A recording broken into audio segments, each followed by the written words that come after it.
Now then chaps, welcome to another video. It's the day after Anglesey. I was doing the Enduro car 24-hour race yesterday. We finished second, you'll have seen that video already.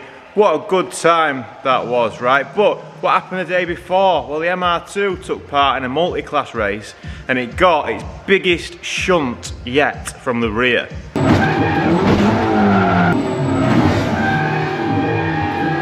Someone on Twitter said that I should call this car Inmate for the amount of times it's been assaulted in the back end. I know what he was saying. So I had a quick look at the car after the race and yeah, I genuinely do think it's the worst it's ever been hit. So we've got a couple of questions to answer today. The car's meant to be racing again in 3 weeks' time. We've got a couple of questions to answer.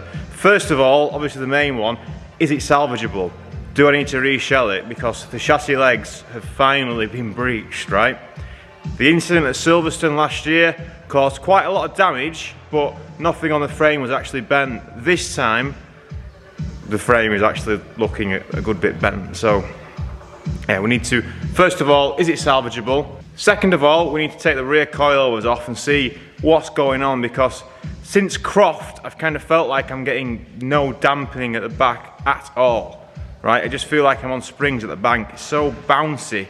And it was like that at Anglesey as well. It was just so bouncy at the back where I'm just not convinced that my rear dampers are there anymore. I don't know where they've gone, but I just want to take them off and have a look, make sure nothing's blown. It might just be one that's maybe faulty, or maybe it's all in my head. We've been to two relatively bouncy circuits, Anglesey and Croft, you know, coming from Silverstone and Donington, which are relatively smooth in comparison. Maybe it's just the tracks, but yeah, that's the second thing, the coilovers. Now the third thing we need to do, it's not so much a question, but we need to get the gearbox off and have a look at the clutch, because I'm pretty sure it's gone finally past its best.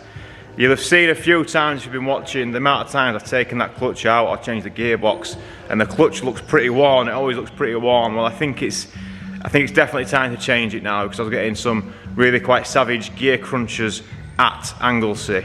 We're going to take the box off as well while we're there. We're going to try and fix that second gear crunch if we can. We've got 3 weeks, like I say, until the next race. So let's find out if it's bent, find out what's going on with the coilovers, and have a look, see how pretty that clutch looks. It's had a good innings, you know. I've had it nearly 2 years in the car now, so you know it's done a fair amount of track action, but I think it's finally died. So they're the three main things anyway. By the end of today, I want to have the rear stripped to bits, gearbox off, coilovers off, get everything on the bench and have a look. Everything needs a good tidy up on this side as well, so quite a lot to do today. Inspectors along for the ride as well. Going to be helping me out, passing me spanners and stuff. Keeping the morale high, yeah? You're going to keep the morale high? Yeah, I'm pretty tired. Might need your help. Yeah, give me a paw or two. Is that alright? So I'll get this off, I'm going to have a bit of a tidy up, and then I'll meet you over there somewhere and we'll start stripping it back and seeing just how broken it is. And obviously the main question, is it salvageable? Because it's, yeah, I mean, I'll show you when we get there, but it's pretty bad.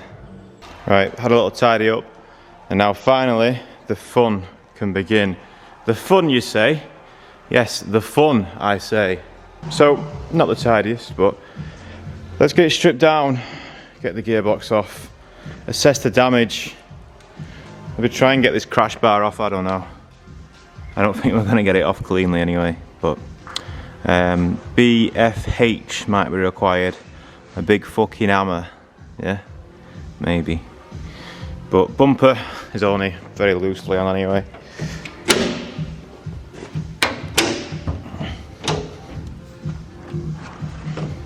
What do you think? Fixable or not? Oh, I've not showed you yet, have I? So let's get to it.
Right, I've pulled quite a few parts off it now.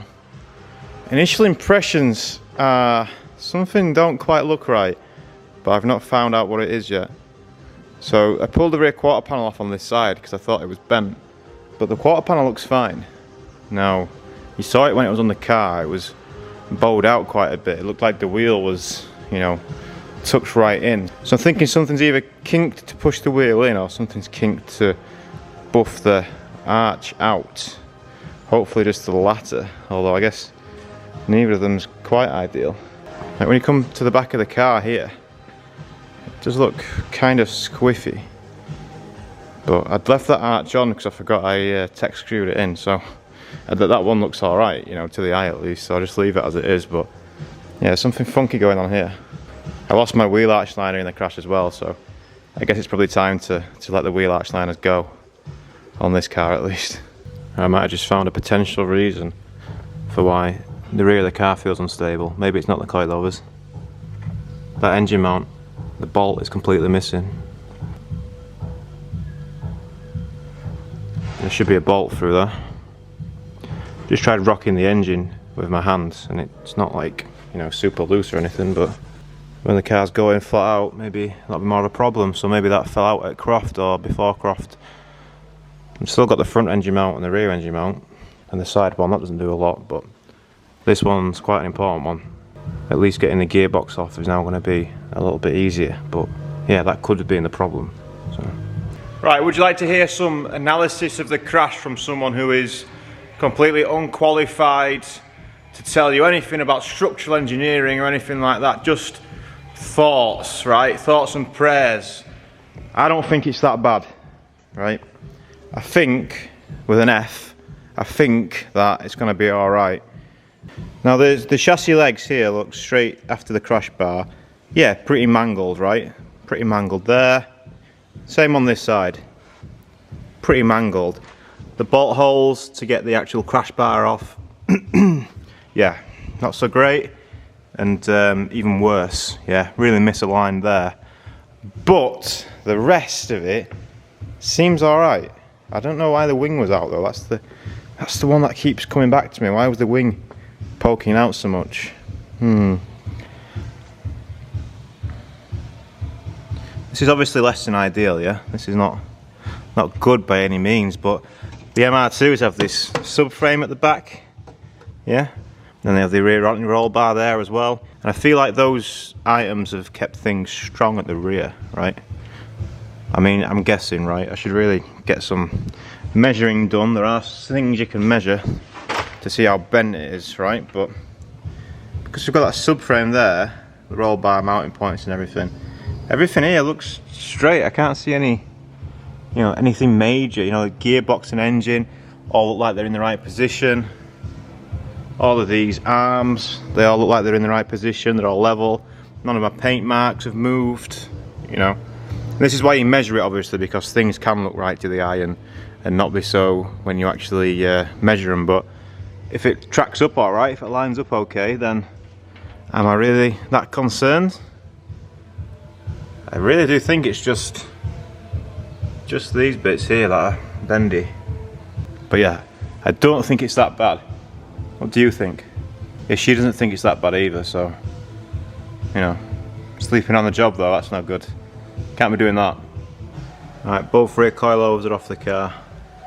There's no evidence of, you know, the struts being popped or anything. Remember this side, is it this side? Yeah, the left hand side was replaced just a couple of months ago. So that's why it looks a little bit fresher, but, you know, there's no evidence of oil leaking or anything like that. That's pretty clean. I think we should pull them apart a little bit just to have a better look. But the only thing I have noticed is up top, these top mounts. That's how it should look. This one's kind of kinked to the top, but I think they're a pillow ball bearing there, so maybe it's just when I've clouted one of the curbs, it's just squiffed it slightly. But let's strip this one down and see if it's got any more stories to tell.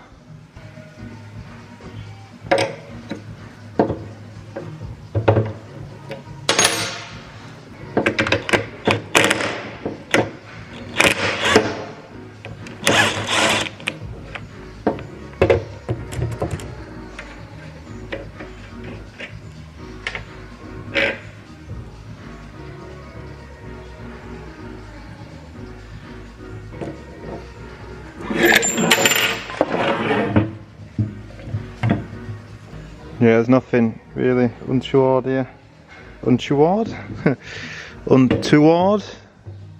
Yeah, we're talking very smart today. Yes, we're looking at the BC Racing coilover suspension system. And there's nothing untoward here, to be honest. It looks alright, yeah, so yeah, I think I'll just put it back together. This thing is definitely bent, by the way, that's the problem. Don't know how it's been bent, but it's bent. I do still have my old actual bent coilover. Oh, it's been bent as well.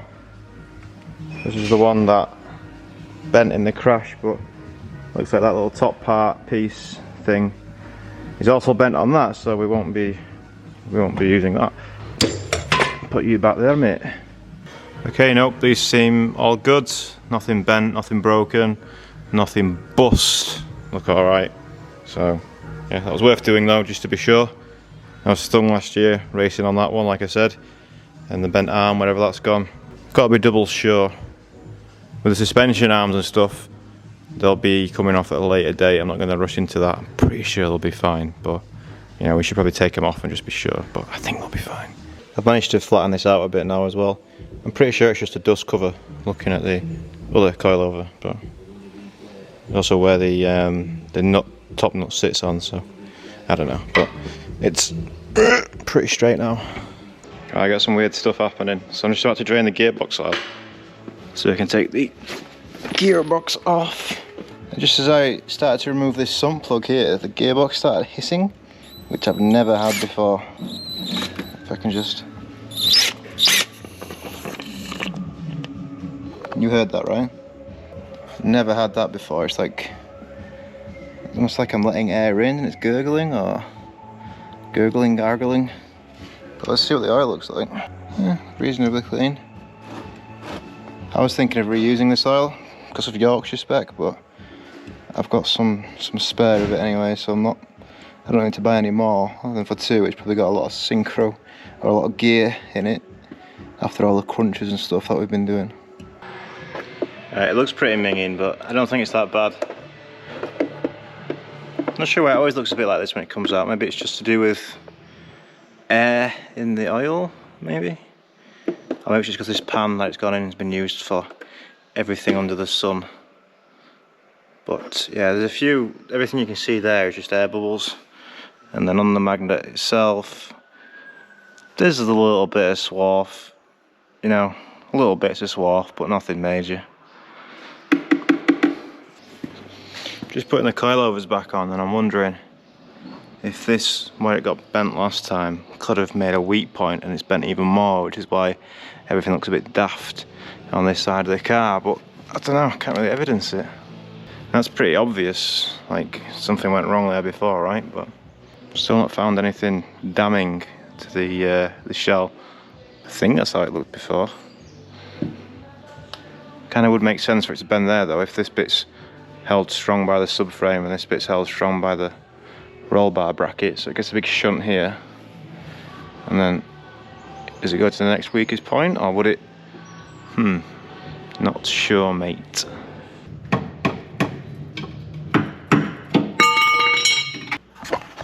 You can't help. You can't help. Nope.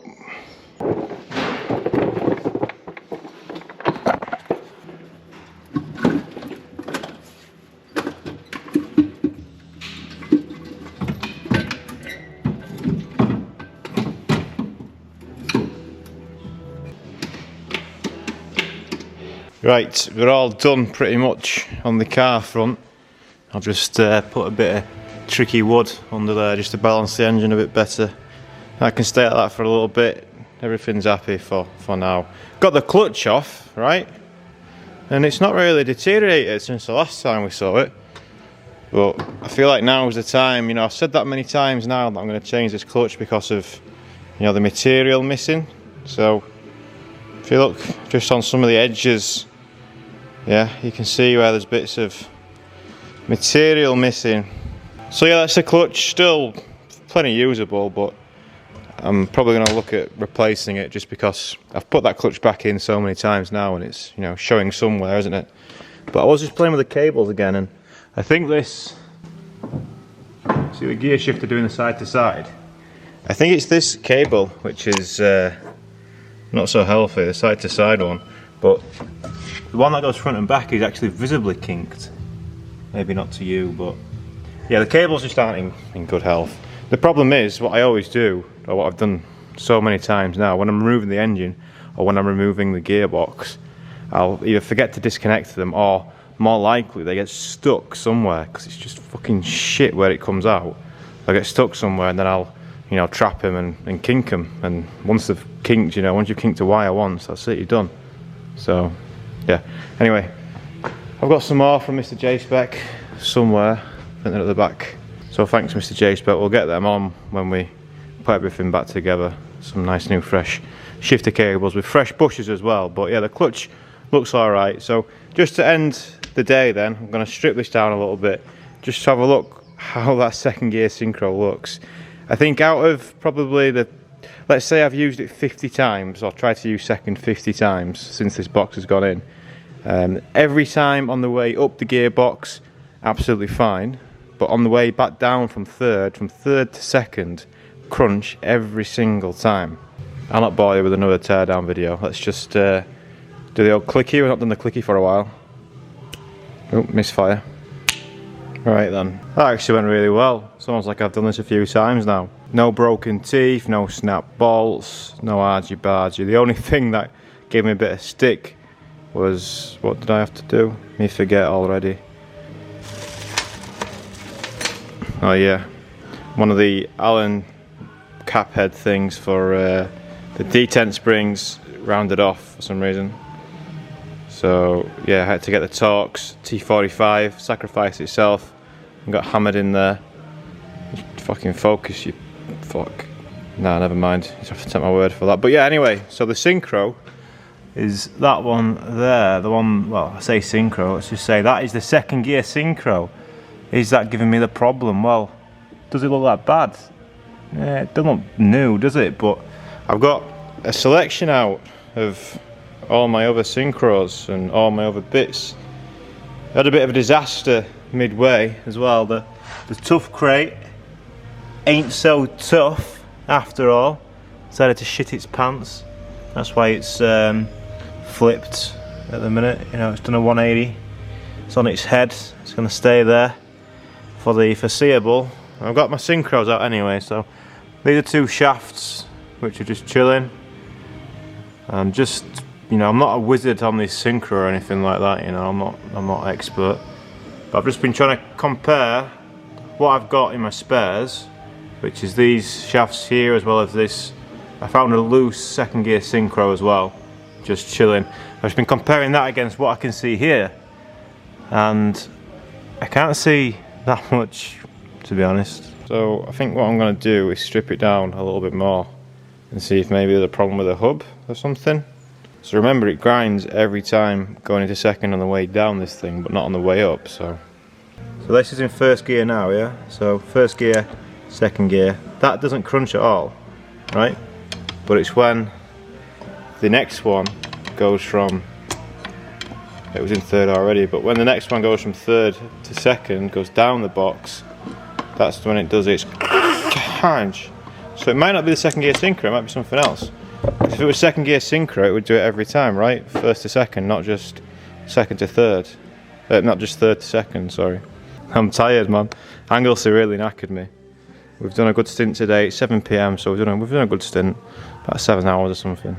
I'm going to leave you on a cliffhanger, I think. So I've had a look myself, I've kind of satisfied my own curiosity to see what's going on, but I don't know what's actually going on here, so I'm going to seek some professional advice. No, not for that, for the gearbox, right? And see what the professional engineering men say. I'll see if Matt's available, because Matt helped me build the original one, didn't he? Right, so that's it then. Still plenty of things to fix on the MR2, not just gearboxes, but there's a few other things that need some attention, don't they? Professional help needed all round, I reckon, so by the time you're seeing this, hopefully I've seen it, but looking forward to the comments on this one. Do you think this, well, we answered the coilover question, coilovers are good, but do you reckon that's fixable? Perhaps the wrong word is fixable. Do you reckon it can still be a race car? And then secondly, what's wrong with my gearbox, eh? And on that note, goodbye.